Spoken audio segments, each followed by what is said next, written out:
નમસ્કાર, હું પ્રવીણ. આમ તો આગાહી છે છેલ્લા 2-3 દિવસથી વાતાવરણમાં પલટાની અસર અને અનુભવ તમે પણ કરી રહ્યા હશો. દક્ષિણ ગુજરાત, મધ્ય ગુજરાત, ઉત્તર ગુજરાત કે સૌરાષ્ટ્રની દરિયાઈ પટ્ટીના વિસ્તાર જ્યાં આવનાર 24 કલાકમાં માવઠાની આગાહી હવામાન વિભાગે કરી છે, પણ છેલ્લા 2 દિવસથી સતત વાદળછાયું વાતાવરણ ચિંતા વધી છે. તો એક તો આ વાત થઈ. બીજી વાત, યુરિયા દરેક ખરીફ સિઝન હોય કે રવિ સિઝન હોય, ખાતરનો કકડાટ ન થાય એવું બને નહીં. સમાચાર વારતે વારે મળતા રહે છે અલગ અલગ જગ્યાએથી. તો આજે પહેલા યુરિયાની વાત કરીશું. સૌથી પહેલા વાત કરીશું ગોધરાની. ગઈકાલના દ્રશ્યો હતા સહકારી ખરીદ વેચાણ સંઘ કે જ્યાં ખેડૂતો ખાતર લેવા ગયા તો એક બોર્ડ લાગેલું જોવા મળ્યું, યુરિયા ખાતર નથી.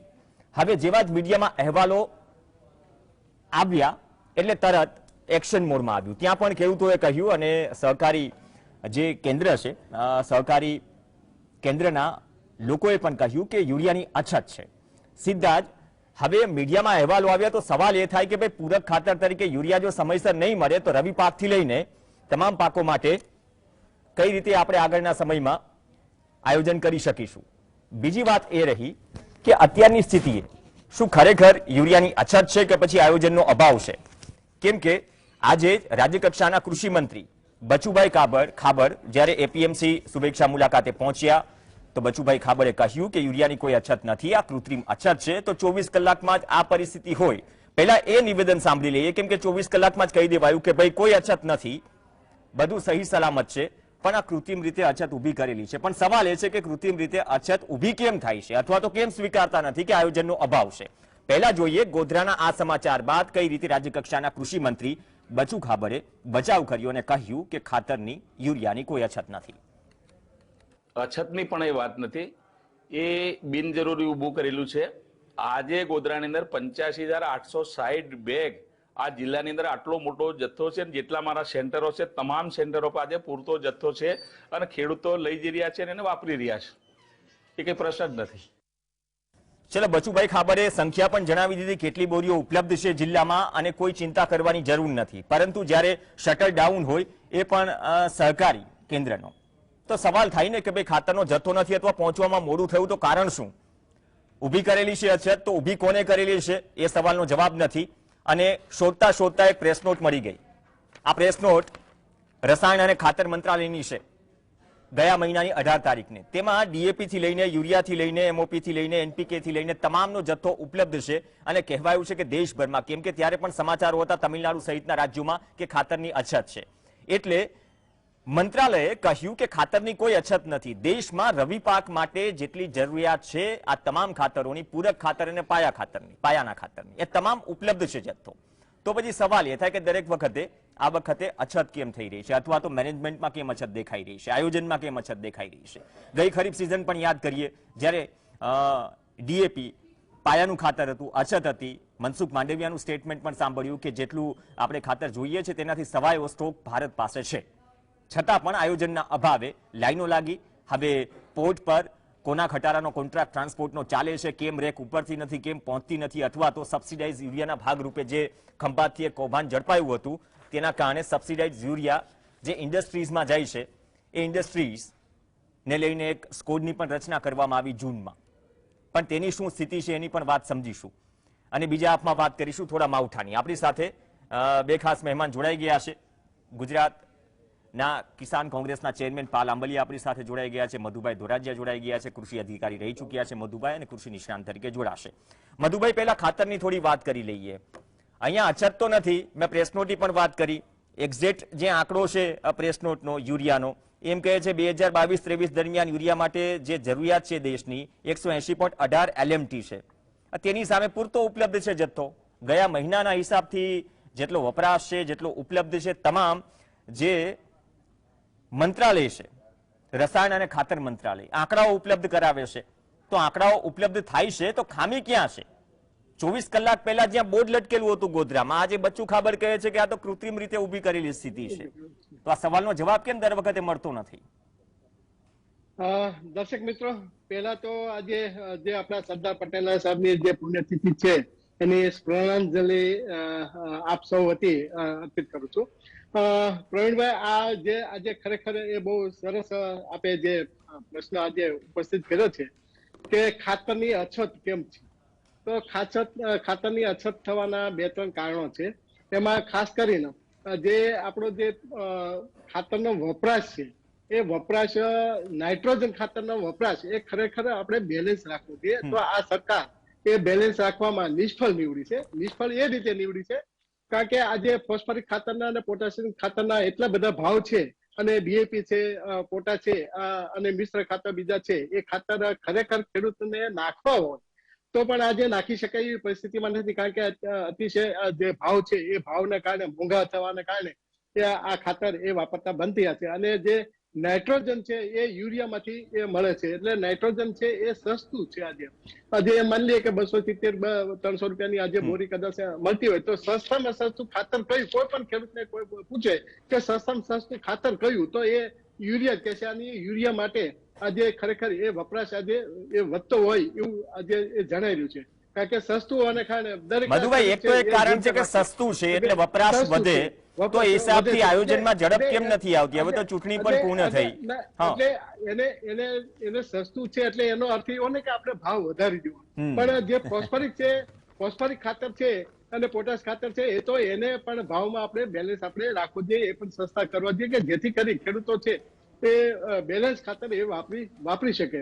અને બીજા નંબરમાં આ જે યુરિયા છે તો યુરિયાના સસ્તું હોવાના કારણે, હવે બીજો જે પોઈન્ટ છે એ સસ્તું હોવાના કારણે આજે દરેકને છે ને એ દરેકને થોડીક ગંધ આવી જાય છે. એ ગંધ એવા પ્રકારની હશે કે ભાવ કદાચ આજે ખેડૂતોને વિશ્વાસ પણ આજે ઉઠી ગયો છે. એ ખેડૂતોને એવું છે કે કદાચ ચોક્કસ આજે ચૂંટણી ગઈ એટલે હવે પછી ભાવ વધારો આવવાનો છે. એટલે એના કારણે કદાચ એવું પણ બને કારણ કે આપણા જે કૃષિ મંત્રી, રાજ્ય કક્ષાના કૃષિ મંત્રીએ જે શંકા વ્યક્ત કરીને એના 100% સત્ય જ છે. કારણ કે આજે કંપની વાળાને ગંધ આવી ગઈ હોય કે ભાવ વધારો આપણે આવવાનો છે એટલે એ બધા છે એ સ્ટોરેજ કરી રાખશે અને કંપનીના પોતાના સ્ટોરેજમાં રાખશે અને વેચાણ માટે મૂકશે નહીં. એટલે જેવો ભાવ વધારો કદાચ એ લાગુ પડે અને તરત જ એ સ્ટોક માર્કેટની અંદર આવી જતો છે. એટલે આ ગંધ છે એ કંપનીવાળાને આવી ગયેલી છે અને ખેડૂતો સુધી આ ગંધ છે ને એ પ્રસાર થઈ ગયેલી અને પ્રસન્ન થઈ ગયેલી છે. એટલે ખેડૂતો પણ કદાચ છે એ પણ અત્યારે એડવાન્સમાં તૈયારી કરી રાખતા હોય કે ખાતર આપણે મોંઘું થશે તો પણ એ લઈ શકે. પણ મધુભાઈ એવી સંખ્યા કેટલી સામે કદાચ જો સામે ખબર છે કે એક મંડળી છે, બરાબર છે, આટલા ખાતેદારો છે, આટલા હેક્ટરમાં વાવેતર છે, એક અંદાજો હોય છે કે આ વખતે આટલું વાવેતર થયું છે, હા, એ હિસાબથી આટલું યુરિયા જોશે એ હિસાબથી કદાચ એનાથી વધુ પણ આવતું હોય અથવા તો સમયસર અઠવાડિયે 10 દિવસે સ્ટોક તો આવતો હોય છે, તો એમાં ક્યાં ચેઇન બ્રેક થઈ રહી છે અથવા તો મીડિયામાં અહેવાલ પ્રસારિત થાય બાદમાં જાગે છે મંત્રાલયથી માંડીને તમામ સ્ટોક દરેક કંપનીઓનો સ્ટોક પડેલો છે. આપણા કારણ કે કૃષિ મંત્રી શ્રી, રાજ્ય કક્ષાના કૃષિ મંત્રી શ્રી બોલતા હોય કે કૃત્રિમ અછત કરેલી છે તો 100% કૃત્રિમ અછત જ કરેલી હોઈ શકે.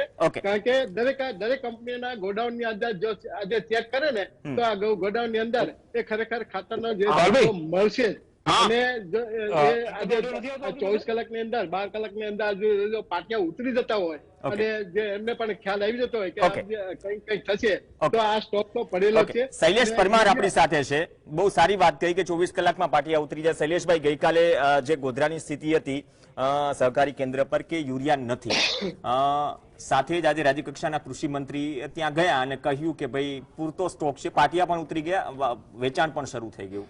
તો તકલીફ ક્યાં છે? સ્ટોક તો હોય છે પણ આયોજનનો અભાવ દરેક વખતે કેમ, ચાહે રવિ સિઝન હોય કે ખરીફ સિઝન હોય, કારણો શું જાણવા મળ્યા? કેમ કે સતત 3-4 વર્ષથી એકને એક સમાચારો દરેક અને એકને એક વિષય ઉપર ડિબેટ થતી હોય તો એટલીસ્ટ એમાંથી બોધપાઠ તો લેવાતો હોય ને કે આ વખતે વાવેતર વધ્યું છે અથવા તો ઘટ્યું છે. હિસાબથી આયોજનનો અભાવ છે કે સ્ટોકમાં કમી છે? સ્ટોકમાં તો જો કે સરકારી આંકડા પ્રમાણે કોઈ કમી નથી. પ્રવીણભાઈ, માનો કે યુરિયા ખાતરની વાત ગોધરામાં જે છે એમાં આપે પણ કહ્યું કે રાજ્ય કક્ષાના કૃષિ મંત્રી તાત્કાલિક જઈ અને જે કાંઈ પરિસ્થિતિ એને થાળે પાડી. એટલે કહેવાનો મતલબ એમ કે ખરેખર યુરિયાની અછત છે નહીં એક પણ જિલ્લામાં અને ખાસ કરીને આખા રાજ્યમાં ક્યાંય પણ અછત છે નહીં. અને આમ પણ યુરિયા જે છે એ એક વાત જો કે ખેડૂતના પુત્ર તરીકે અને સહકારી આગેવાન તરીકે જો હું વાત કરું તો યુરિયા ખાતરનો ઉપયોગ જેમ ઓછો થાય એ બાબતમાં હવે જવાની જરૂર છે. નેનો યુરિયા આવી ગયું છે. નેનો યુરિયાની એક બોટલ છે એ આપણને 250 માં પડે, યુરિયાની થેલી છે એ ખેડૂતને 267 રૂપિયામાં પડે અને સરકારને છે એ 3000 રૂપિયામાં પડે છે. એટલે સરકાર ક્યાંક ને ક્યાંક સબસિડી આપે છે. 2014માં માત્ર 500 રૂપિયા સબસિડી આપવી પડતી હતી જ્યારે નરેન્દ્રભાઈ વડાપ્રધાન બન્યા ત્યારે. ત્યાર પછી સતત યુરિયાના ભાવમાં વધારો થયો, પરંતુ એ ભાવ વધારો જે છે એ ખેડૂત ઉપર નથી નાખતા. અને અત્યારે તમે જે કહો છો કે આયોજનમાં ક્યાંય તકલીફ પડી હોય, સ્વીકારીએ છીએ, ભૂલ હોય, ત્રુટિ હોય, પણ ક્યાંય કાળાબજારી નથી થતી, ક્યાંય યુરિયાનું સ્ટોક ઘટી ગયો એવું પણ નથી. એક આ ગોધરા અને પંચમહાલ પૂરતી જે પ્રશ્ન હતો એ પણ સોલ્વ થઈ ગયો છે. એટલે ખેડૂતો માટેની આ સરકાર છે. ખેડૂત માટે 10,000 કરોડનો જે કોષ મર્યાદા છે એ ખેડૂત કોષ છે, કલ્યાણ કોષ, એની પણ રચના કરવાની અમારા સંકલ્પ પત્રમાં છે. અને અમે તો પ્રથમથી જ કહીએ છીએ કે ખેડૂત છે એ સરકાર છે અને સરકાર છે એ ખેડૂત છે. ઓકે શૈલેષભાઈ, બહુ સારી વાત કે 25,000 કરોડ સમથિંગ સબસિડી, કેમ કે ખાતરના ભાવ વધ્યા એટલે આપવી પડી. પણ ત્યારે પણ ગઈ ખરીફને યાદ કર્યો જ્યારે આપણે ત્યાં ડીએપી ની તકલીફ હતી. ડીએપી માં ચલો હવે તો પાયાનું ખાતર કહેવાય, હવે એ પાયાનું ખાતર જ ન હોય તો આપણે જાણીએ છીએ કે આખું સેટલમેન્ટ બગડી જાય વાવણીનું.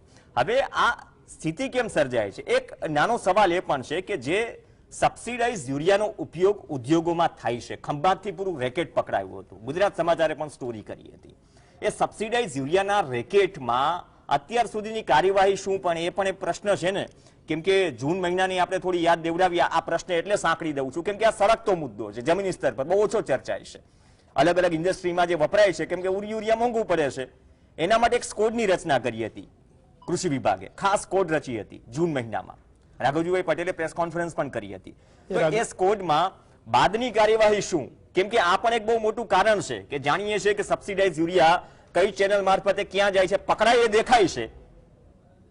કારણ એટલે કે પૂરતો જથ્થો છે સરકારી આંકડા પ્રમાણે, પણ સમયસર કેન્દ્ર પર ન પહોંચે અથવા 4 દિવસ રાહ જોવી પડે તો એ સરકારની પણ બદનામી થાય ને સાહેબ. સરકાર ખેડૂત માટેની છે એ પહેલા પણ પ્રવીણભાઈ કહ્યું અને અમારા કૃષિ મંત્રી શ્રી રાઘવજીભાઈ પટેલ એમણે ચોખવટ પણ કરેલી હતી. પણ મારે કહેવું છે કે જે પહેલાના સમયમાં જે યુરિયા છે એ ખેડૂતના ખેતરમાં જવાના બદલે ઇન્ડસ્ટ્રીઝમાં જતું હતું, કેમિકલ ઇન્ડસ્ટ્રીઝમાં જતું હતું, એ રોકવાનું કામ કોઈએ કર્યું હોય તો આદરણીય નરેન્દ્રભાઈ મોદીએ નીમ કોટેડ યુરિયા જે કર્યું, જે યુરિયા છે એના ઉપર જે નીમનું કોટેડ લગાડ્યું, એ પછી માત્ર ને માત્ર ખેતરમાં જ ઉપયોગ થઈ છે. પણ એમ છતાં પણ તમને ઇન્ડસ્ટ્રી ગણાવી દો, તમને ઇન્ડસ્ટ્રી ગણાવી દો, crude blue industry, lamination sheets બનાવવા માટે, પ્રિન્ટિંગ પ્રોસેસ હાઉસમાં મારી વાત સાંભળો. ખંભાતથી લઈને કચ્છ સુધી, કચ્છમાં પણ ભૂતકાળમાં આ પ્રકારની સ્થિતિ જોવા મળી છે. ખંભાતમાંથી તો પૂરું રેકેટ પકડાયું હતું. હવે એનું મૂળ ત્યાં છે. આપણે જાણીએ છીએ કે જ્યાં બિયારણના મૂળ છે ઉત્તર ગુજરાતમાં ક્યાં છે, જુનાગઢમાં ક્યાં છે, આપણે સૌ જાણીએ છીએ, દરેક વખત એની ચર્ચા કરીએ છીએ.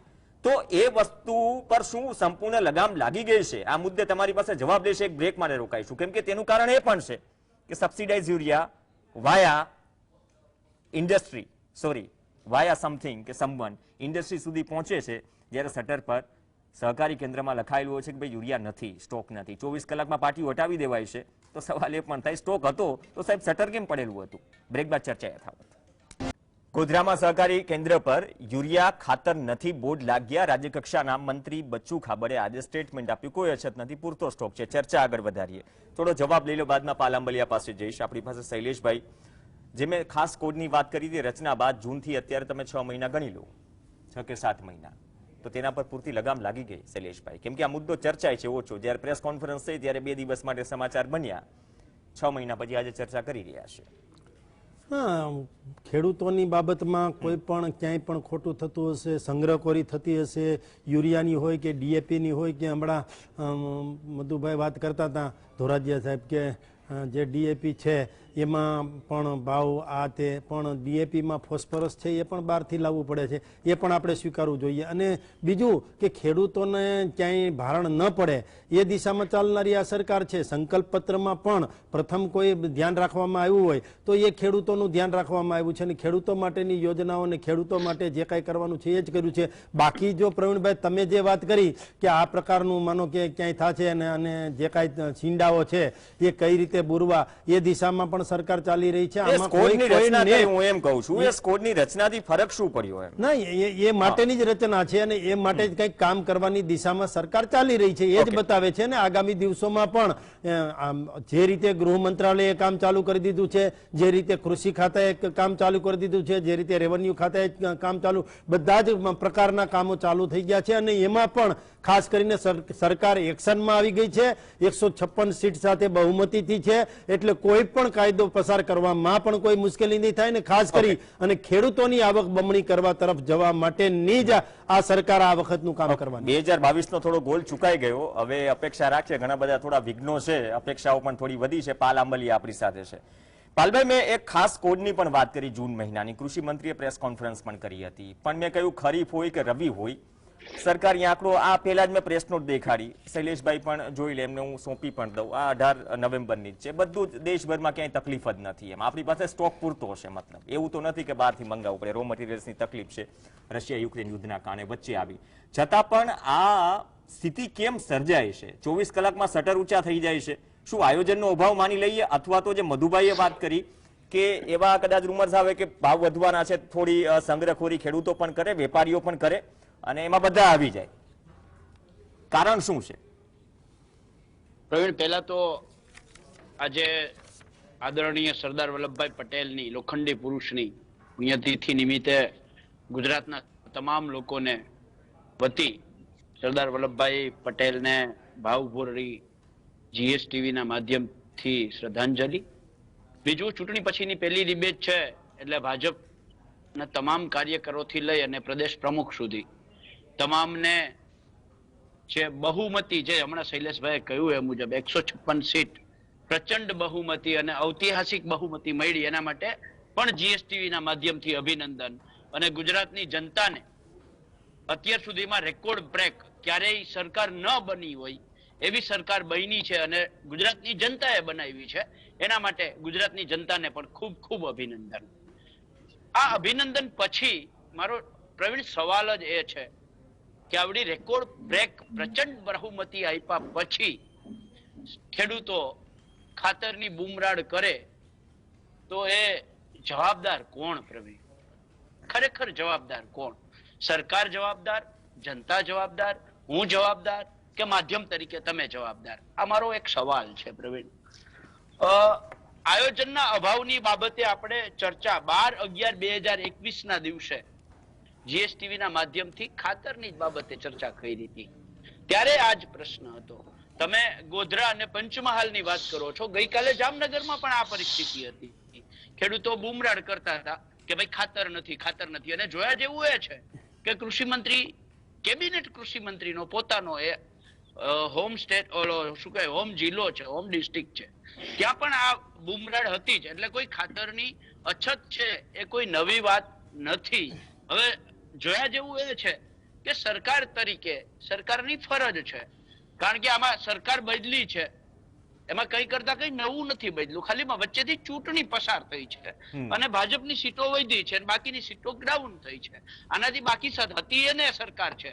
તો સરકારને અગાઉ આયોજન નથી કર્યું શું કે કેટલી જરૂરિયાત છે, કેટલું ઉત્પાદન આપણે કરીએ છીએ, સામે દર વર્ષે ખેડૂતોમાં ઉનાળુ પાકમાં, શિયાળુ પાકમાં કેટલી જરૂરિયાત રહે છે, આ જરૂરિયાત મુજબનો શું સ્ટોક નથી?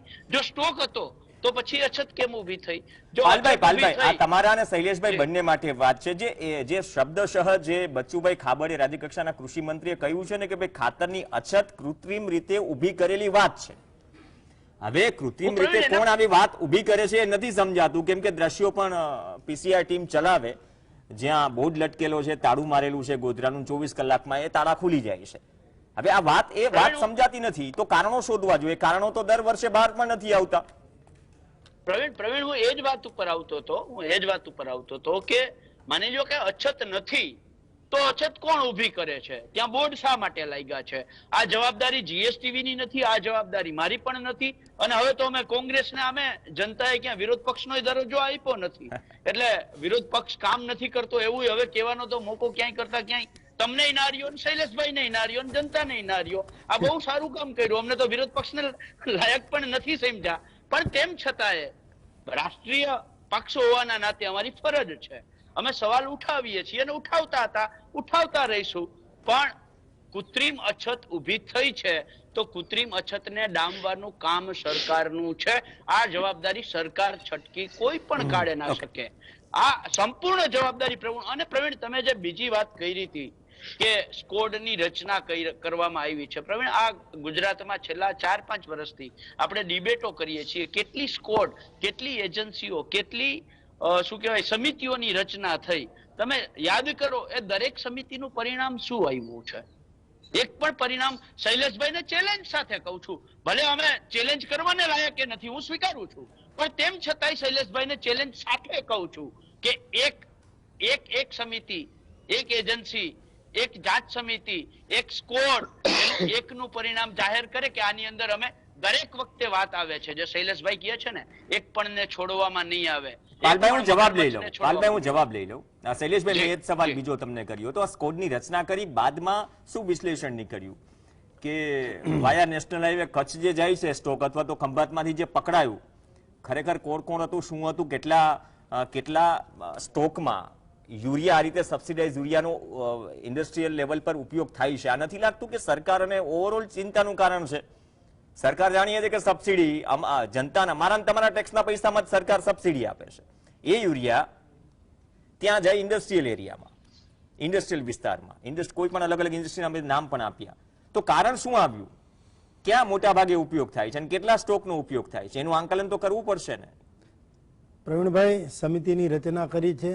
એ યુરિયા કે જે કાંઈ છે એ તમે જે કીધું એ જગ્યાએ જતું હશે ને એવું કાંઈ જાણ મળશે તો એ કાયદાનું કામ કરવાનું છે ને. સરકાર એને જે કાંઈ કાયદાકીય રીતે લેવાની છે પગલાઓ એ લેશે જ, એ મને ડંકાની ચોટ ઉપર ખબર છે. અને મારી સરકાર ઉપર અને આપણી સરકાર ઉપર આપણને ભરોસો પણ છે. ખંભાતની જ વાત કરું છું કે ખંભાતની બાબતમાં જે કોઈએ ક્યાંય ચૂક કરી હશે, ક્યાંય પણ કાંઈ ખોટું થયું હશે અથવા તો ક્યાંય માનો કે બેદરકારી જણાતી હશે, એ તમામમાં પગલાઓ લેવાશે. બચુભાઈ ખાબડ હોય કે આપણા માનો કે રાઘવજીભાઈ પટેલ હોય કેબિનેટ મંત્રી, એ બંને ખૂબ સારા અને કસાયેલા છે અને ખેડૂત માટેના જ છે.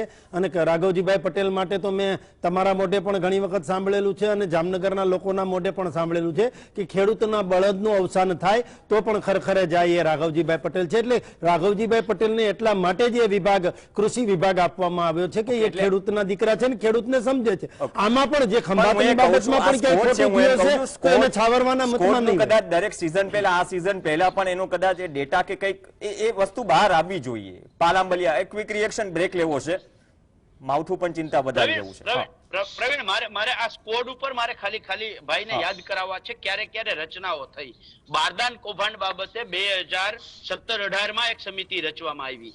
મગફળી કૌભાંડમાં 17-18 માં એક સમિતિ, જાંચ સમિતિ રચવામાં આવી. તુવેર કૌભાંડમાં 18-19 માં એક જાંચ સમિતિ રચવામાં આવી.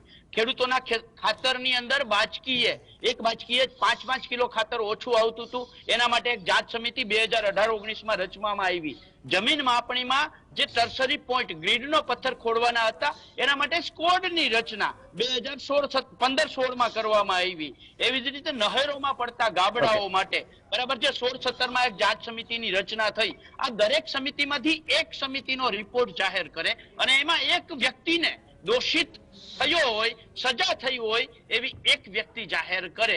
ભાઈ, મારે આટલામાંથી ખાલી જવાબ આપી દે શૈલેષભાઈ, બીજું કઈ નથી. નહીં, જવાબ લઈશું, બ્રેક માટે રોકાશું, કેમ કે આનો પણ જવાબ લેવો છે. માવઠું પણ ચિંતા વધારી રહ્યું છે અને માવઠામાં અતિવૃષ્ટિ અનાવૃષ્ટિમાં કદાચ થાય તો રાજ્ય સરકાર પેકેજો જાહેર કરે છે.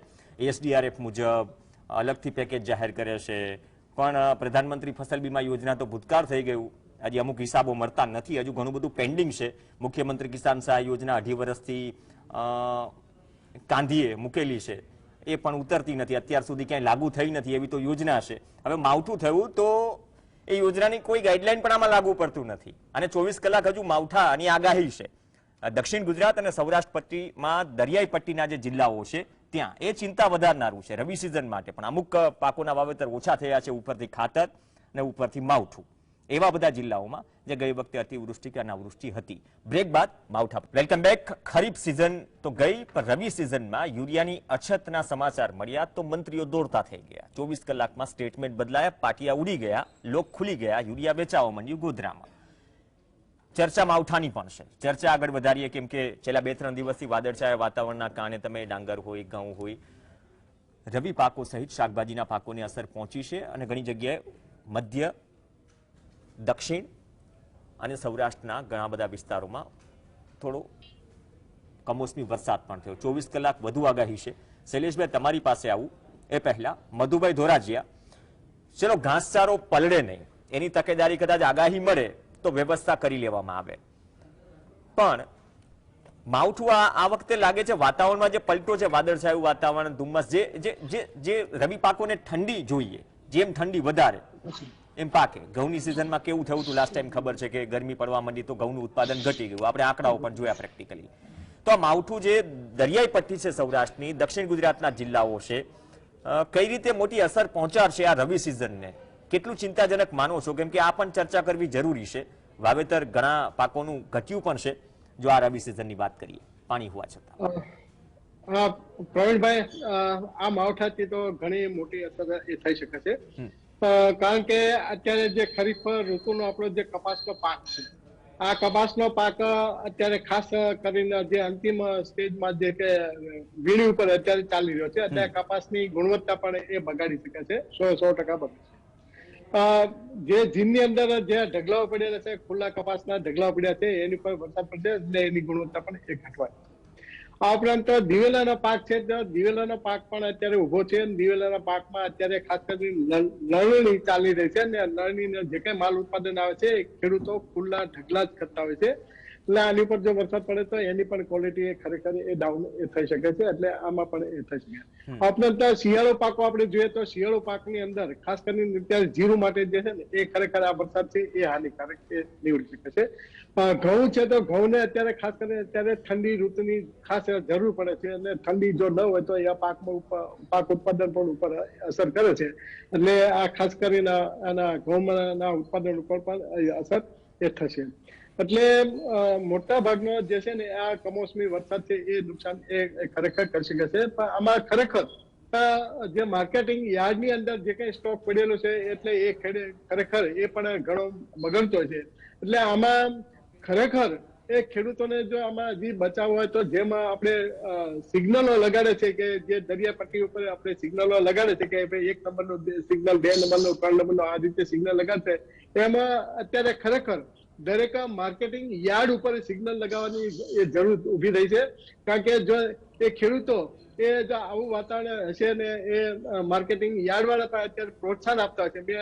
એક મારી પાસે એના દાખલા સાથે છે કે એના લખાણ પ્રૂફ સાથે છે કે ખેડૂતોને આવું વાતાવરણ ચાલી રહ્યું હતું અને કહેવામાં આવ્યું કે જો અત્યારે ખરેખર અત્યારે માર્કેટિંગ યાર્ડની અંદર જગ્યા નથી, બાજુના ખેતરો પડેલા છે ત્યાં તમે ટ્રેક્ટર તમે રાખી શકો છો. આવા વરસાદ પડતો તો આવા વાતાવરણની અંદર લેખિત સૂચના આપે છે. તો ભાઈ તમે એવું કેમ નથી કહી શકો આવું વાતાવરણ છે, ખેડૂતોએ ખરેખર ખેડૂતો માલ લાવવો નહીં અને આવું જે છે વાતાવરણ હોય ત્યારે ખરેખર એ સિગ્નલ લગાડી દેવો જોઈએ કે ખેડૂતો પોતાનો માલ અવેરનેસની વાત છે. કેમ કે આજે આગાહી થઈ તો 2-4 જગ્યાએથી માર્કેટિંગ યાર્ડમાંથી પણ થોડું તેને ઢાંકવાનું, કેમ કે આપણે જાણીએ છીએ સૌરાષ્ટ્રના આટલા બધા માર્કેટિંગ યાર્ડ છે, ઉત્તર ગુજરાત, દક્ષિણ ગુજરાતની વાત કરીએ પણ શેડ્સની કમી અથવા તો માર્કેટિંગ યાર્ડની વાત કરીએ તો ત્યાં સુવિધાઓને લઈને ઘણી બધી સમસ્યાઓ છે વર્ષોથી. તેમાં કામ થઈ રહ્યું છે પણ જરૂરિયાત મુજબનું કામ થાય તો જરૂરી. શૈલેષભાઈ, હવે આ માવઠાએ ચિંતા તો વધારી પણ ક્રોપ ઇન્સ્યોરન્સ ગુજરાતમાં ભૂતકાળ થઈ ગયું માની લઈએ, કેમ કે એક યોજના હતી પ્રધાનમંત્રી ફસલ બીમા યોજના, એને તો આપણે નકારી કાઢી, મતલબ નથી. પહેલા ફરજિયાત હતી, મરજિયાત કરી અને હવે તો સાવ બંધ કરી. હવે મરજિયાત થઈ ઓલમોસ્ટ. મુખ્યમંત્રી કિસાન સહાય યોજના લાવ્યા, વિજયભાઈ રૂપાણીના સમયમાં આવી, એ પછી તો મુખ્યમંત્રી બદલાઈ ગયા, સરકાર બદલાઈ ગઈ, પણ યોજના હજુ લાગુ નથી થઈ. હવે એમાં પણ એક પેરામીટર છે 15 ઓક્ટોબરથી 15 નવેમ્બર માવઠું ગણ્યું છે યોજના પ્રમાણે. યોજના તો હજુ લાગુ જ નથી. તે 25 અને 35 ઇંચ વરસાદ ખબર નહીં કયા પેરામીટર સેટ થયા છે, વર્ષોથી 2 વર્ષથી ડિબેટ કરીએ છીએ. તો આમાં વધારે ખાના ખરાબી સર્જાય માવઠામાં કે આવા ક્લાઇમેટના કારણે, તો ખેડૂતો ભરોસા કોને? ક્રોપ ઇન્સ્યોરન્સ તો છે નહીં, નથી લાગતું કે થોડી ઘણા લાંબા સમયથી યોજનામાં થોડો ફેરબદલ કરીને લાગુ કરવી જોઈએ? કૃષિ મંત્રીએ પણ આ બાબતે વાત કરી છે. જે લાગુ ન થયું હોય એવી યોજનાઓને રાખીને કામ શું છે? આમાં કદાચ એસડીઆરએફ મુજબ તમે આપી પણ દેશો સહાય કે રાહત પેકેજ જે કંઈ પણ હોય, જેમ 4 જિલ્લાને એક જ સોટીએ હાંકી નાખ્યા, 10,000, 5% નુકસાન અને 100% નુકસાન, બધાને 10,000, 2,82,000 ખેડૂતોને. તો કદાચ માવઠું ભગવાન ન કરે એવું થાય, પણ આવી આફતો આવે છે.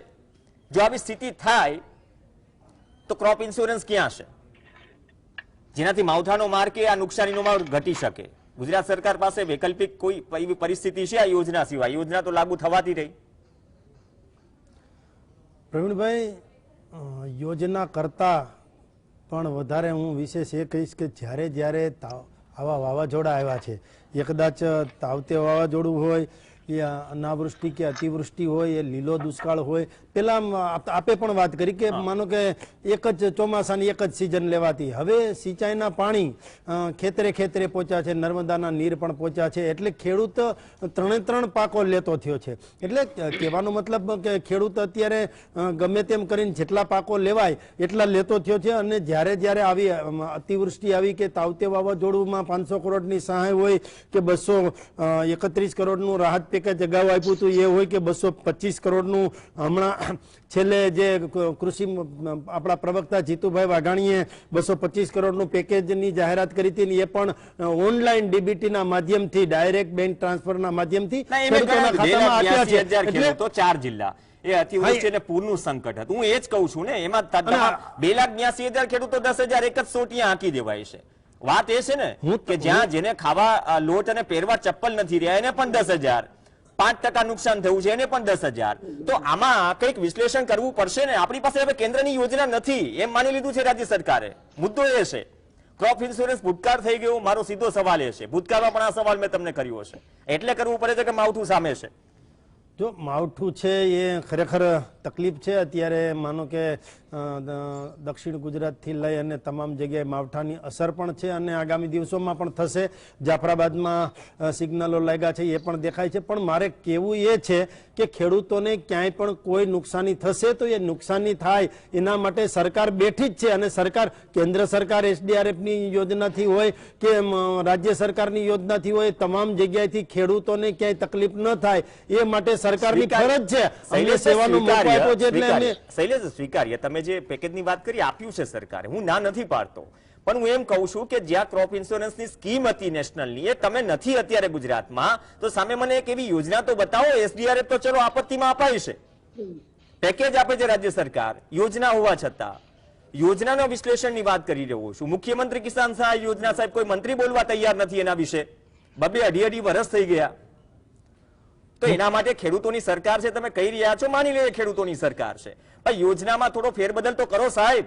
35 ઇંચમાં સાહેબ ગામ ડૂબી જાય. પ્રવીણભાઈ, આપની વાત સાથે હું સહમત છું. એક માનો કે સરકારના પ્રવક્તા તરીકે આપની વાત સાથે સંપૂર્ણ સહમત છું. પરંતુ પ્રધાનમંત્રી ફસલ વીમા યોજના છે એના મારફતે હોય કે વાવાઝોડા માટેની જે માનો કે સંકલ્પ પત્રમાં પણ મેં હમણાં વાત કરી એ રીતે ગુજરાત કૃષિ ઇન્ફ્રાસ્ટ્રક્ચર કોષ છે એના માટે 10,000 કરોડની જોગવાઈ કરી છે.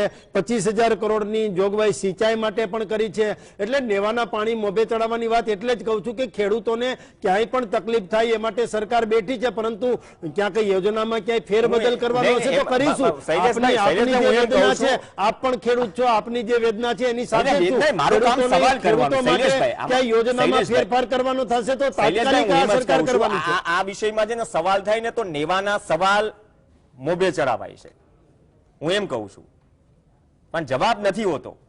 તમારી લાગણી સાચી છે કે ફેરબદલ થાય, પણ હકીકત એ છે ને કે 2.5 વર્ષમાં આ યોજના લાગુ નથી થઈ. તો એવી યોજના વિશે શું ગંભીરતા ન લીધી? કૃષિ મંત્રી, કૃષિ વિભાગ, અધિકારીઓ, જે અધિકારીઓ યોજના બનાવી છે, ક્રોપ ઇન્સ્યોરન્સને લઈને ગંભીર છે કે નહીં સરકાર? પ્રવીણભાઈ, સિમ્પલ સવાલ છે. ઘણી બાબતો એવી હોય છે એમાં સરકાર ખેડૂતોને મદદ કરવા માટે કાયદાઓ લાવતી હોય છે. માનો કે 3 કૃષિ કાયદા લાવ્યા હતા નરેન્દ્રભાઈ મોદી, એ આપણને સૌને ખબર છે કે કઈ રીતે આપણે પાછા લેવા પડ્યા ને શું, ને ખેડૂતોના હિતના કાયદા હતા, એમ છતાંય નાગરિકોના હિતમાં પરત લેવા પડ્યા. એટલે આવી પણ બાબતો થતી હોય છે. માનો કે બધી યોજનાઓ છે એ સારી રીતે અમલમાં આવે એવો જ જે ગુજરાત સરકાર અને કેન્દ્ર સરકારનો હોય છે, અને ખેડૂતો માટે, ખેડૂતોથી અને ખેડૂતો દ્વારા ચાલતી આ સરકાર છે. એટલે ખેડૂતોને આમાં ક્યાંય મૂંઝાવાની જરૂર નથી. કૃષિ કાયદાને થોડું અલગથી કરીએ, કેમ કે 1 વર્ષ સુધી 3 કૃષિ કાયદાના ફાયદા સમજાવતા રહ્યા, ખેંચ્યા પાછા તો પાછા ખેંચવાના ફાયદા સમજાવતા રહ્યા, એ વાત અલગ છે. પણ પાલાંબલિયા અહીંયા કદાચ પાર્ટી વિથ ડિફરન્સ થોડો ભૂલી જઈએ, પણ જે અતિવૃષ્ટિ કે અનાવૃષ્ટિ માટે તમારી પાસે પ્રધાનમંત્રી ફસલ બીમા યોજના નથી, અથવા તો વૈકલ્પિક તમે કરી નાખી, હજુ પણ 7,000 કરોડથી વધારાના પ્રીમિયમની જે ચર્ચા છે, અથવા તો ઘણા બધા કેસીસ પેન્ડિંગ છે. હમણાં જ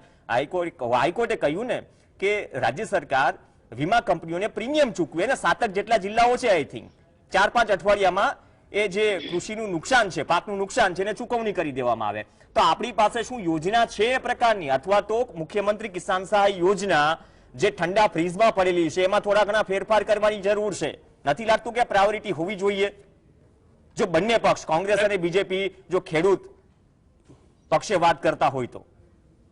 પ્રવીણ, પહેલી વસ્તુ સમજવા જેવી એ છે કે શૈલેષભાઈ જે વાત કરે છે એ અને તમે જે વાત કરો છો એ બંને વચ્ચે શૈલેષભાઈ ક્યાંક મને એવું લાગે છે કે નથી સમજતા, અથવા તો સમજવા છતાં એની પાસે જવાબ નથી, એટલે વાતને ડાયવર્ટ કરે છે. નંબર 1, આજે છે 15 ડિસેમ્બર, અત્યારના 7:30 વાગે હું ખુલ્લા આગાશીમાં બેસી અને તમારી સાથે ચર્ચા કરું છું, મને પરસેવો વળે છે. એનો અર્થ એવો થયો કે અત્યારે ચણા હોય, ઘઉં હોય, જીરું હોય, આનો વાવવાનો અને એના જર્મિનેશનનો એટલે કે ઉગાવવાનો ટાઈમ છે. અત્યારે ફૂલ ઠંડીની જરૂર હોય, ફૂલ ઠંડી સામે ખુલ્લા આકાશમાં નીચે બેસી અને તમે વાત કરો ને તમને ગરમી વળે, એનો અર્થ એવો કે કુદરતી જે નિયમ છે એનાથી વિપરીત વાતાવરણ છે. આ તો શૈલેષભાઈ સ્વીકારવું જ પડે. હવે મુખ્યમંત્રી કિસાન સહાય યોજનાની જે તમે વાત કરી છે, એ યોજનામાં માની લો કે માવઠું પડે તો 15 ઓક્ટોબર થી 15 નવેમ્બર સુધીની યોજના હતી. 15 નવેમ્બર પછી વરસાદ પડે, માવઠું પડે, ગામ તણાઈ જાય તો એમાં સરકારની કોઈ જવાબદારી નથી, કારણ કે એમાં તો કોઈ એવી જોગવાઈ કે કોઈ વસ્તુ છે જ નહીં. પણ મહત્વની વસ્તુ ખાટલે મોટી ખોટ એ છે પ્રવીણ કે માની લો કે મુખ્યમંત્રી કિસાન સહાય યોજનામાં 15 ઓક્ટોબર થી 30 ડિસેમ્બર સુધી હોત તો એ શું, અગાઉના વર્ષમાં 204 તાલુકાના યોજના લાગુ પડવા પાત્ર હતી, અમલ ના થયો. એના આગલા વર્ષે 17 તાલુકાઓના યોજના લાગુ પડવા પાત્ર હતી, અમલ ના થયો. એટલે આ યોજના માત્ર ને માત્ર કાગળ ઉપર રહી ગઈ છે. આ શૈલેષભાઈએ સ્વીકારવું પડે, કારણ કે કૃષિ મંત્રી પણ, મને યાદ છે જીએસટીવી ના રિપોર્ટરે સવાલ કર્યો હતો, એની પાસે જવાબ નહોતો. હવે તમે જેના ખૂબ વાત કરી ને આપણે ખૂબ ડિબેટો કરી છે કે ખેડૂતો માટે વીમા કવચ હોવું જોઈએ. તમે 20 ઓગસ્ટ 2020 ના દિવસે આ ખેડૂતોનું વીમા કવચ એટલે કે પ્રધાનમંત્રી પાક વીમા યોજના નાબૂદ કરી દીધી. નાબૂદ શા માટે કરી? માની લો કે યોજના ખરાબ હતી. પ્રવીણ સાંભળજો, મારો સવાલ છે, યોજના ખરાબ હતી તો તમે નાબૂદ કરી, તો આખા ભારતમાં આ યોજના ચાલુ છે, તો એમાં ગુજરાતના ખેડૂતોનો વાંક શું? યોજના સારી હતી તો ગુજરાતના ખેડૂતોનો વાંક શું? તમે યોજના બંધ શું કામ કરી? તમારાથી વીમા કંપનીઓ કંટ્રોલમાં રહેતી નહોતી. નંબર 3 પ્રવીણ, પ્રધાનમંત્રી પાક વીમા યોજના મુજબ દર વર્ષે રવિ પાકનું અને ખરીફ પાકનું કેન્દ્ર સરકાર જે વીમા પ્રીમિયમ પેટે ગુજરાતને પૈસા આપતી હતી, ઓછામાં ઓછા 23 કે 3,000 કે 4,000 કરોડ રૂપિયા, 4,000 કરોડની વચ્ચે છે. યસ, હા, આ જે વીમા પ્રીમિયમ આવતું હતું ગુજરાતના ખેડૂતોને કે ગુજરાતમાં આવતું હતું, કમસે કમ બીજું કઈ ના કરે તો કઈ નહીં, કેન્દ્ર સરકાર જે 3-4,000 કરોડ રૂપિયા ખાનગી વીમા કંપનીને દેતી હતી, રાજ્ય સરકાર જે ખાનગી વીમા કંપનીને દેતી હતી, આ જ પૈસા ખાલી ખેડૂતોને તમે આપી દો ને ભાઈ, જે તમે ખાનગી કંપનીને ઓલરેડી અત્યાર સુધી દીધા છે, 4 વર્ષ સુધી દીધા છે, આ જ પૈસા તમે ખાલી ખેડૂતોને ડાયવર્ટ કરી દો. આમાં સરકાર પાસે કોઈ જવાબ નથી. અમે નામદાર કોર્ટમાં ગયા પ્રવીણ, કોર્ટમાં સરકારે સોગંદનામું કર્યું છે કે આ અમે આંકડા બદલાવ્યા છે. શું કામ બદલાવ્યા? કારણ કે વીમા કંપનીને પોસાય એમ નહોતા. નામદાર કોર્ટે ટકોર કેવી કરી છે ખબર? હું નામદાર કોર્ટની ટકોર ખાલી કહું છું. એને એવું કહ્યું છે નામદાર કોર્ટે કે કાં તો આને કોમન સેન્સ નથી, અથવા તો આ બીજા વર્લ્ડ માંથી આવેલા છે, એટલે કે આ લોકો એલિયન છે. રાજ્ય સરકારને નામદાર કોર્ટે એલિયન કહી છે પ્રવીણ, ત્યાં સુધી અને વાત કરે છે પાછા ખેડૂત હિતની નહીં, કેમ કે આ મુદ્દો છે કે વીમા કવચ જો આવી પરિસ્થિતિ થાય તો આપણી પાસે શું છે ખરા? 4 વર્ષની આસપાસ જે આંકડાઓ ગયા કે જે પૈસાનો હિસાબ થયો તેને લઈને ઘણા બધા સવાલો છે. યોજના આપણે નકારી દીધી. સરકાર ખેડૂતોની હોવાની વાત થાય છે, સ્વીકાર્ય ઘણા બધા પેકેજીસ આપ્યા છે, પણ યોજના એવી કે જ્યારે વીમા કંપનીઓ ગઈ તો કાથલો પકડીને પૂછવાની હિંમત નથી. જે સરકારની જવાબદારી છે કે સાહેબ આટલું પ્રીમિયમ દીધું જનતાના ટેક્સના પૈસાથી, તો તમે કાલાવેલી કેમ કરો છો ચૂકવણીમાં, અથવા તો પ્રીમિયમ નથી ચૂકવ્યું તો શું સરકારનો પણ વાંધો છે? બ્રેક માટે રોકાઈશું પાલભાઈ, આવું છું તમારી પાસે કન્ટિન્યુ કરું છું. એક બ્રેક માટે રોકાઈશું, મધુભાઈનો પણ રિએક્શન લઈશું, કેમ કે 2.5 વર્ષથી સતત ચર્ચા ચાલે છે, પણ આ ચર્ચાનું નિવારણ અથવા તો યોજનામાં ફેરફાર હજુ પણ એવું લાગે છે કે મોભે છે, નડીએ નહીં. બ્રેક બાદ ચર્ચા યથાવત. Welcome back. માવઠાથી વાત મુખ્યમંત્રી કિસાન સહાય યોજના વીમા કવચ પર આવી. ચર્ચા આગળ વધારીએ, કેમ કે 2.5 વર્ષથી આ મુદ્દો છે અને કદાચ આ મુદ્દો એટલો ગંભીર અને મોટો છે કે આ મુદ્દે કંઈક ફોડ પાડવાની જરૂર છે. નહીં કે જો કે તો ઉલ્લેખનીય છે કહી શકાય એવું નહીં, કેમ કે કોઈ રાજ્ય સરકારની યોજના 2.5 વર્ષથી લાગુ ન થાય તો સાહેબ એવી યોજના તો તમે કેવી બનાવી, એવા માપદંડ તો કેવા લગાવ્યા કે અમલવારી ન થઈ? કૃષિ મંત્રી પણ બદલાઈ ગયા, જોકે ગઈ સરકારના કન્ટિન્યુ છે, પણ એ પહેલા પણ કૃષિ મંત્રી હતા, એના સમયમાં આવ્યા. ચર્ચા આગળ વધારીએ. મધુભાઈ ધોરાજીયા, પાલભાઈએ જે વાત કરી, માનીય શૈલેષભાઈએ કહી કે આ તમામ પેકેજીસને બધું આપ્યું, વંદનીય, ચલો સરકાર આપે છે. કોઈ સરકાર ઉપકાર નથી કરતી, કોઈ પણ પાર્ટીની સરકાર હોય, એ ટેક્સના પૈસામાંથી જ આપે છે. બીજી વાત કે વીમા કવચને લઈને સાહેબ આટલો મોટો સંગ્રામ છે. 2016 ખરીદથી પ્રધાનમંત્રી ફસલ બીમા યોજના આવે છે, 2019-20 સુધી રહે છે, બાદમાં આટલા ડિંડક થાય છે, હાઈકોર્ટમાં આટલા કેસો પેન્ડિંગ છે, પછી મુખ્યમંત્રી કિસાન સહાય યોજના આવે છે જે હજુ લાગુ જ નથી થઈ. તો આ વિશે માનો છો કે ખરેખર તેમાં ફેરફાર થવો જોઈએ અથવા તો ગંભીરતાથી આ મુદ્દો લેવો જોઈએ? આમાં કેમ ક્લિયર કટ જવાબ નથી મળતો મધુભાઈ? ખરેખર તો જે પાક વીમા યોજના છે અને SDRF અને NDRF છે, એટલે જે નેશનલ ડિઝાસ્ટર મેનેજમેન્ટ છે, આની અંતર્ગત SDRF અને NDRF ચાલે છે, અને ક્રોપ ઇન્સ્યોરન્સ આખી વસ્તુ જુદી હતી. એટલે અત્યારે ખરેખર આ ખેડૂતોએ આપણે જે મીડિયા મારફતે આપણે જે કઈ રજૂઆત થઈ કે આમાં ખોટું થાય છે એ બંધ તમે કરો. હવે ખોટું થાય છે એ બંધ કરવાના બદલે આખી યોજના બંધ કરી દીધી, અને એવું યોજના લઈ આવ્યા કે જે યોજના આજે 2-3 વર્ષથી અભેરાઈ ઉપર એ ચડાવી દીધી છે, એનો કોઈ ખેડૂતોને બેનિફિટ મળતો નથી. એટલે ખરેખર તો આમાં ખરેખર એ પુનઃ જે કઈ વિચારણા કરી અને આ યોજનાને અમલ એ ખરેખર કરવો જોઈએ. આજે ખાસ કરીને જે છે જુનાગઢ છે, જુનાગઢના તાલાળા, જુનાગઢ આખો આપણો જિલ્લો લઈ લઈએ, ગીર સોમનાથ, અમરેલી છે, ભાવનગર છે અને રાજકોટ, આખો જે બાગાયતનો પટ્ટો છે, આંબાનો જે પટ્ટો છે, આ બાગાયતના પટ્ટામાં, આંબાના પટ્ટામાં એ ખરેખર અત્યારે આ જે કમોસમી જે છે માવઠું છે ને એ અતિશય વધારેમાં વધારે જો નુકસાન કરતો એમાં છે. અને આ ખેડૂતોની વધારેમાં વધારે જૂનામાં જૂની માંગણી હોય ને ક્રોપ ઇન્સ્યોરન્સ માટે તો આ ખેડૂતોની છે, પણ આ ખેડૂતોની એ ખરેખર એ જે છે એ માન્ય નહીં રાખે. કારણ કે પણ જામનગરના એક જ ખેડૂતોની જો માંગણી, જે મોટું ફાર્મ છે, આ ખેડૂત જો માંગણી કરે ને તો એ 24 કલાકની અંદર એ અમલ થઈ જશે જે કે. એટલે આ ખરેખર આ પરિસ્થિતિ છે. એટલે આમાં એ ખરેખર તો આમાં કોનું ચાલે છે ને કોનું શું છે, એટલે ખેડૂતો ખરેખર જે છે ને એ ખેડૂતોની આવી યોજના છે એને ખરેખર એ પુનઃ વિચારણા કરવાની એ જરૂર છે. ઓકે, જવાબ લઈ લઉં શૈલેષભાઈ પાસે. પાલભાઈને કેવું પણ કહે છે, પણ શૈલેષભાઈ આપણે 2.5 વર્ષથી કદાચ 4-5 ડિબેટોમાં તો મેં જ સવાલ કર્યા હશે, 100-125 ડિબેટ થઈ ગઈ કદાચ ક્રોપ ઇન્સ્યોરન્સ ઉપર, પ્રધાનમંત્રી ફસલ બીમા યોજના ઉપર. પણ આ યોજના વિશે ખરેખર શું સરકાર ગંભીરતાથી વિચારી રહી છે? કઈ ફેરફાર કરવાનું વિચારી રહી છે? તમે ઉપર રજૂઆત કરી છે, વાત ધ્યાને દોરાઈ છે, કોઈ ફોડ પાડવાના મૂડમાં નથી. મારે ક્લિયર કટ જવાબ જોઈએ છે. શું તમે માનો છો, તમે પણ હા પુરાવી કે નહીં, કે ચેન્જીસ થવું જોઈએ? નથી લાગતું કે આમાં તો કદાચ યોજનાના કારણે સરકારની બદનામી થઈ રહી છે? એવી તો કેવી યોજના? પ્રવીણભાઈ, મેં અગાઉ પણ કહ્યું કે કોઈ બાબત કાયમી હોતી નથી, ક્યાંય સુધારા કરવા પડે તો સુધારા પણ કરીએ, કોઈ ખેડૂતોના હિતમાં સુધારા કરવાના થશે તે સુધારા પણ કરીશું. માનો કે પાક વીમાની બાબત હતી તો એના ખેડૂતોના હિતમાં આપણે મરજિયાત વીમો જેને ભરવો હોય, મરજિયાત પ્રીમિયમ વખત મંત્રીમંડળ બદલાઈ ગયા, એવું તો હોય નહીં ને. રાજ્ય સરકારની યોજના છે, સરકારને તો ખબર હોય ને, તો પ્રાયોરિટીમાં કેમ આ મુદ્દો નથી, અથવા તો શું નડે છે, એ પણ એક મુદ્દો છે. પ્રવીણભાઈ, પ્રાયોરિટીમાં જ છે તમામ મુદ્દા. પ્રથમ કેબિનેટ મળી છે અને પહેલી વખત હજુ આવ્યા જ છીએ અને નવી સરકારે પોતાનું કામ ચાલુ પણ કરી દીધું છે. માનો કે ક્યાંય ત્રુટિ હોય, ક્યાંય ભૂલ હોય તો અમે સ્વીકારીએ છીએ, પરંતુ ખેડૂતોના હિતમાં જેટલા પગલા લેવાના છે એ આ સરકાર લેવાની છે એવી મને 100% ખાતરી છે. અને બીજું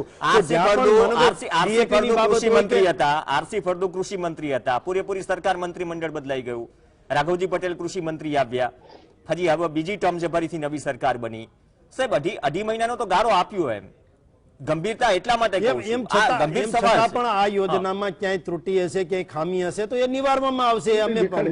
અમે જાહેરમાં પણ કહીએ છીએ ને, ખેડૂતો માટે જે કાંઈ કરવાનું થાય આ સરકાર કરવાની જ છે અને માવઠાની અસર ઓછી થાય એવી ઈશ્વર પાસે પ્રાર્થના કરીએ. અને એમ છતાં પણ ક્યાંય માનો કે બાગાયતી પાક છે કે રવિ પાક કે ચોમાસુ પાક જે છે એને ક્યાંય નુકસાની થશે તો એમાં પણ સરકારની જવાબદારી છે, ખેડૂતો માટેની સરકાર.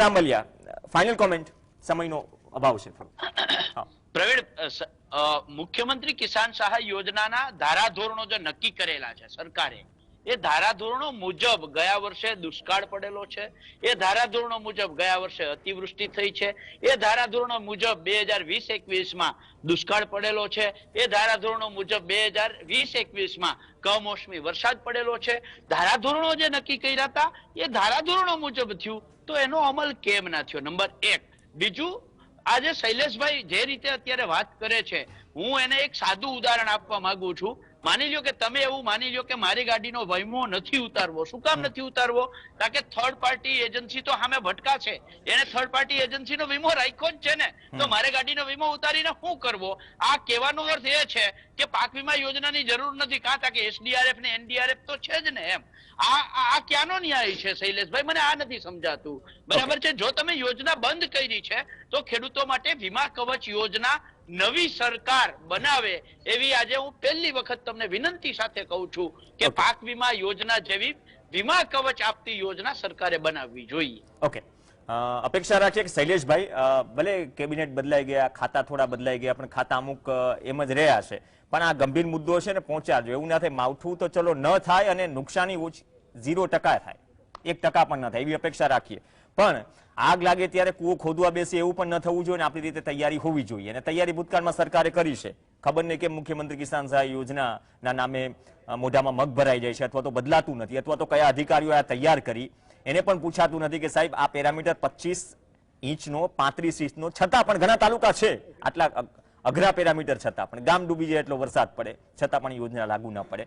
માવઠાની ચિંતા છે, પણ માવઠાની ચિંતા વચ્ચે યુરિયાનું પણ ક્લિયર કટ અસર થાય કે આયોજનનો અભાવ છે, તો તેના કારણો દરેક વખતે કદાચ એક જ કારણ અપાય તે પણ વ્યાજબી નથી. અપેક્ષા રાખીએ કે કારણોની અંદરથી જે સ્કોડની પણ રચના કરી જૂનમાં, જે ગેરકાયદે સબસિડાઇઝ યુરિયા ઇન્ડસ્ટ્રીયલ ઝોનમાં વપરાય છે તેને લઈને તે આંકડાઓ પણ 6 મહિને બહાર આવે, એ પણ વધુ અપેક્ષા રાખીએ. શૈલેષભાઈ, આભાર. નેક્સ્ટ ટાઈમ આ રજૂઆત કરજો. અને તો ડિબેટમાંથી કંઈક સાર નીકળે કે ડિબેટ થઈ તો આટલો ફાયદો થયો એ સરકારને થાય કે પછી જે તે વર્ગને જેને અસર કરે છે આ મુદ્દો. વધુભાઈ, આપનો પર આભાર. પાલ આંબલિયા, આપનો પણ આભાર. આ સાથે ચર્ચામાં હાલ બસ આટલું જ. નમસ્કાર.